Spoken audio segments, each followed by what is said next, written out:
Queridos hermanos todos en Jesús, nuestro divino Rey, con este último gran signo, Jesús prepara su propia muerte y resurrección. Este Evangelio bellísimo de San Juan está cargado de signos, de símbolos que nos ilustran acerca de la vida nueva que Jesús nos quiere dar con su muerte y resurrección. También para que nos dispongamos a adentrarnos en estos días santos que se aproximan. Es enorme la cantidad de aspectos que podríamos destacar del Evangelio de hoy, solamente algunos. El primero es que podemos ver a Jesús como un rey compasivo. Tiene señorío sobre la muerte, a la cual le llama sueño, a la muerte de Lázaro, y también tiene compasión de todo lo que están sufriendo las personas que aparecen en el Evangelio. Así es Jesús, como se nos ha manifestado en el Evangelio de hoy. Su corazón es divino y humano. Tiene un amor de un voltaje infinito y también tiene ternura, misericordia, para compadecerse de nuestras miserias. Vemos también que se destaca en el Evangelio el profundo amor que Jesús tenía a Marta, María y Lázaro. En distintos momentos se habla de que Jesús le tenía un particular amor a estos tres personajes. Y vemos que Jesús entabla esos vínculos profundos en lo divino y en lo humano. Jesús es verdadero Dios y verdadero hombre. Esa amistad con Jesucristo es el secreto de nuestra fuerza. Podemos decir que todos los ejercicios cuaresmales que estamos realizando son para acrecentar esa amistad profunda con Jesús. El pecado rompe la amistad con Dios y también rompe los vínculos entre nosotros. Por eso debemos cuidar y trabajar mucho la amistad. Vemos que Jesús tiene un despliegue de detalles con Marta, con María, con Lázaro, como también lo tiene con sus propios apóstoles. Y Jesús le da un particular relieve a toda esa serie de detalles, de delicadezas, porque el amor crece de esa manera, no crece a los golpes, a los tumbos, sino con detalles. Jesús va a mostrar su gran amor a su amigo Lázaro, devolviéndole la vida. Él nos ha enseñado que no hay amor más grande que dar la vida por los amigos. Pensemos cómo nosotros tenemos que trabajar este nivel de amor que Jesús espera de nosotros. Con la resurrección de su amigo Lázaro, los vínculos con esta querida familia se han hecho muchísimo más profundos, muchísimo más fuertes. Nosotros tenemos que encontrar la manera de mantener siempre viva esa comunión de amor, de amistad con Cristo. Que nada nos pueda apartar del amor de Jesús. Es todo un ingenio, una creatividad propia del amor, cuidar la amistad con Cristo. Pienso particularmente en estos días que no tenemos fácil acceso a los sacramentos, tantas personas que están siguiendo la misa desde sus hogares y no pueden recurrir ordinariamente al sacramento de la confesión, a recibir a Jesús en la Sagrada Comunión, y es todo un arte cuidar la vida de la gracia durante estos días extraordinarios. ¿Sí? Muy importante. O sea, las pocas veces que a lo mejor nos podemos llegar a confesar, nos tienen que llevar a valorar mucho la vida de la gracia, cuidarla, esa amistad profunda con el Señor, para no llevar una vida de muertos, sino una vida plena en la amistad con el Señor. Algo desconcertante también del Evangelio de hoy es que Jesús, hablando de Lázaro, que estaba enfermo antes de morir, le dice a los que vienen a avisarle: esta enfermedad no es mortal, es para gloria de Dios. Pudiendo ir enseguida a atender a su amigo Lázaro y cuidar de que se recupere y que no muera, no lo hace, se queda 2 días más allí esperando que Lázaro muera, para después ir a hacer este milagro. Es algo desconcertante, pero también a nosotros nos desconcierta habitualmente la experiencia de la enfermedad, del sufrimiento, como nos desconcierta el silencio de Dios, cómo Dios no interviene, cómo Dios no pulveriza a los enemigos, a tantas personas que hacen daño, que hacen el mal. Pero los designios de Dios son más grandes que los nuestros. Hay un bien más grande que Jesucristo quiere que nosotros descubramos. Yo soy la resurrección y la vida. El que cree en mí, aunque haya muerto, vivirá. Esto es lo que tenemos que aprender.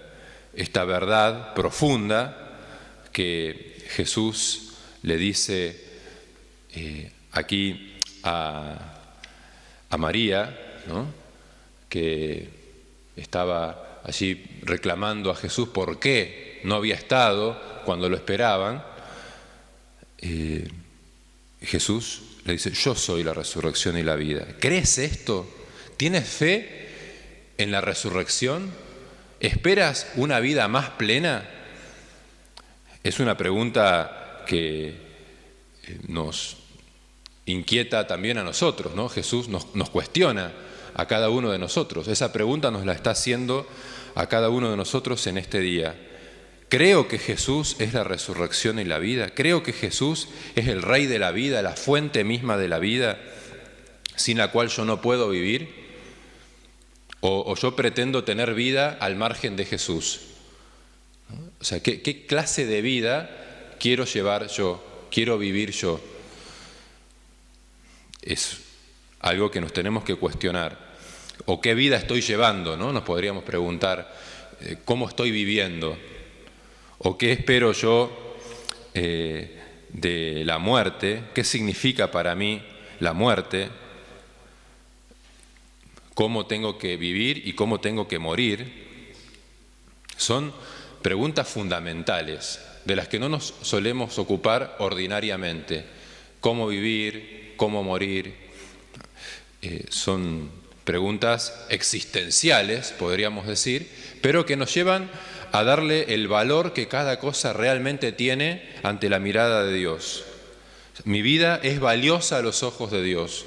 Dios tiene un designio de amor, de vida, de salvación sobre mi existencia y sobre la vida de los demás. Entonces, llevar adelante los planes de Dios en el transcurso de mi vida temporal y conquistar la vida eterna tiene que ser la gran sabiduría nuestra, ¿no?, de nuestra vida. Vemos que hay un pánico generalizado a la muerte. Jesús a esa muerte a la cual se le teme le dice sueño. Es un sueño. Hay otra muerte más terrible, que es la muerte del pecado, que es la muerte eterna, ¿sí?, que nos debería inquietar verdaderamente. ¿Sí? Poner todos los medios para despertar de ese sueño, de la inconsciencia, de la tibieza, de la asedia espiritual, que nos lleva como a ser muertos en vida, a no vivir de cara a Dios, a concebir la vida como algo mío y no como algo que es de Dios. ¿Sí? Y que me ha sido dado ese don, me ha sido prestada esa vida para llevar adelante un designio de salvación. Pensemos cómo vivió Lázaro después de su resurrección, cómo habrá vivido hasta el final de su vida, en qué habrá gastado su tiempo. Seguramente que le dio valor a las cosas realmente importantes, realmente esenciales. Se le dio una nueva oportunidad y la supo aprovechar. Otro aspecto que quisiera señalar del Evangelio de hoy es lo que se dice al comienzo del Evangelio, que María es la misma que derramó perfume sobre el Señor, el perfume, notemos ese aspecto, y después se dice que Marta, cuando Jesús manda quitar la piedra del sepulcro para que Lázaro pueda salir, Marta le dice: Señor, huele mal, como pasándole ese dato, son 4 días que lleva en descomposición, huele mal.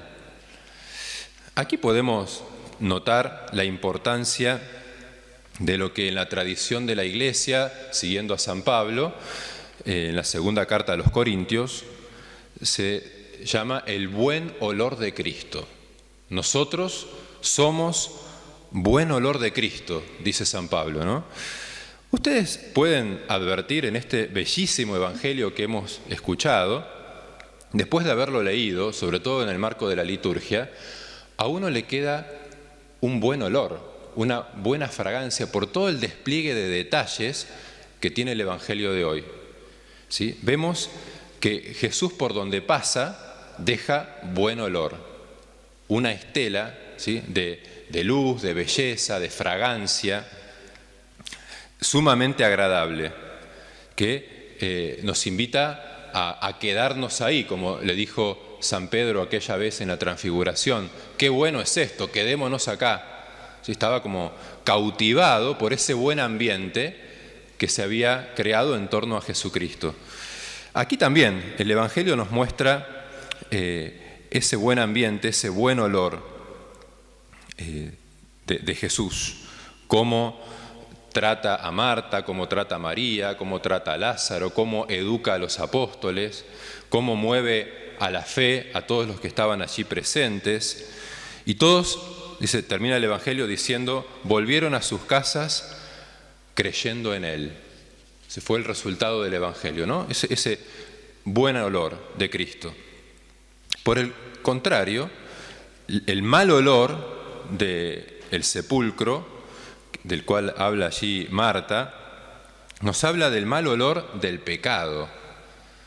El pecado, que es ausencia de Dios, es arrebatarle a Dios el lugar que le corresponde, deja un ambiente pútrido, o sea, un ambiente en descomposición. O sea, cuando nosotros nos desconectamos de Dios, rompemos los vínculos de amor con Cristo por la vida de la gracia, comenzamos a entrar en estado de descomposición y eso produce un mal olor. O sea, una persona que obra mal, que reacciona mal, ¿no?, que trata mal y deja un mal olor. Qué feo esto, ¿no? Qué desagradable este ambiente cuando hay corrupción, mentira, engaños, fraudes, injusticias, malos tratos, faltas de caridad. Eso provoca un mal olor. Un mal olor ha dejado la decisión que ha tomado el gobierno de la provincia de Buenos Aires en estos días, la semana pasada, favoreciendo el aborto, la interrupción legal del embarazo, en las condiciones que está establecido en la provincia de Buenos Aires, para estos días de emergencia sanitaria. Parece algo de mal gusto, ¿no? De mal gusto cuando estamos todos sufriendo las consecuencias de la enfermedad y ver la sombra de la muerte y de la cultura de la muerte, de pronto seguir fomentando la muerte, ¿no? Es algo desagradable, feo, ¿no? Un mal olor que contrasta con el buen olor de las buenas decisiones tomadas por las autoridades civiles, las autoridades sanitarias, o todo el despliegue de caridad que podemos observar durante estos días, ¿sí?, para cuidarnos, cuidar la salud de todos. Eso es algo que produce un buen olor, ¿no? Pero una mala decisión es algo que deja como un aroma fétido, ¿no?, un aroma mortal, de muerte. Por eso tenemos que saber reaccionar, saber como dejar por donde pasamos, siguiendo a Cristo, ese buen olor, esa buena fragancia. Decía Santa Rosa de Lima a su mamá, cuando se quejaba la mamá por las obras de caridad que ella hacía con los pobres y los enfermos, decía: cuando nosotros asistimos a los pobres y a los enfermos, somos buen olor de Cristo. ¿Sí? Qué lindo que nosotros durante estos días que nos tenemos que ayudar también a convivir, que tenemos que estar más tiempo juntos, más tiempos en casa, bueno, que haya ese buen ambiente, ese buen olor de Cristo, y también favoreciendo los detalles de caridad con las personas que están solas, que están desanimadas o desesperanzadas, rezar por ellas, comunicarnos, asistirlas de la mejor manera que podamos. Que la Virgen Santísima, nuestra Madre, les bendiga a todos de corazón.